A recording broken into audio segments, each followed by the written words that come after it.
در تالار دانشکده پلی‌تکنیکی دانشگاه تکنیکی تاجیکستان به نام اکادمیک محمد عاصمی کنفرانسی علمی عملی آموزگاران، محققان جوان، دکترانتان، پی‌اچ‌دی، ماگسترانتان و دانشجویان بخشیده به سالهای 2020-2040 20 ساله آموزش و رشد فن‌های طبیعت شناسی دقیق و ریاضی در ساحه‌های علم و معارف، سالهای رشد صنعت و روز علم تاجیک برگزار گردید. خوشبختانه در دانشکده با اجرای کارهای علمی تحقیقاتی خیلی اهمیت کلان داده می شود. در دانشکده 5 لایحه علمی بودجتی اجرا کرده می شود. 14 کافدرها موضوعهای علمی تحقیقاتی اجرا می کنند. غیر از آن در دانشکده برای اجرا کردن کارهای علمی تحقیقاتی 48 آزمایشگاه‌های معاصر آماده کرده شده است که در آنها دکترانتان و ماگسترانتان کارهای علمی تحقیقاتی خود را اجرا می‌کنند.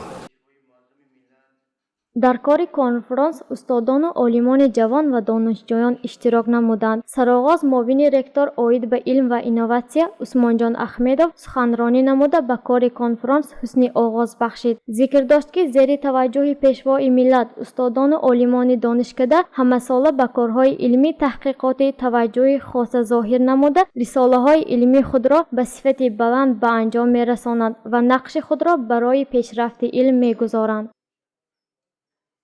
حاضر یعنی اقتصادیات معاصر که 5 سال در 5 سال آخر نشان داده شده است که نسبتاً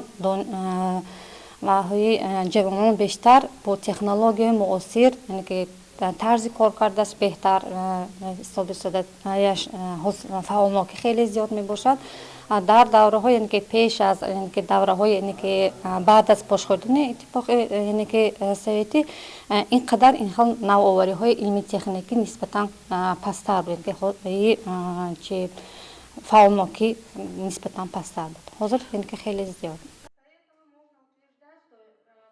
سپس یکچند آموزگاران و دانشجویان در موضوعهای کارکرد تکنولوژی ثمره‌ناکی حاصلکنی متل سرمه تا به محصولات نهایی از معدن‌ها و کنسنترات‌های محلی با استفاده از ریاگنت‌های داخلی واردات عوض کننده، راه‌های غنی‌گردانی ترکیب محصولات خوراکی با استفاده از اشیاءهای غیر عنعنوی، تحلیل حرکت آوری الکتریکی جریان دائمی با اصول‌های مدل‌رانی کامپیوتری، معروضه‌های خویش را قرائت کردند. با ارائه معروضه‌های پرمحتوای استادان دانشجویان کار کنفرانس به انجام رسید.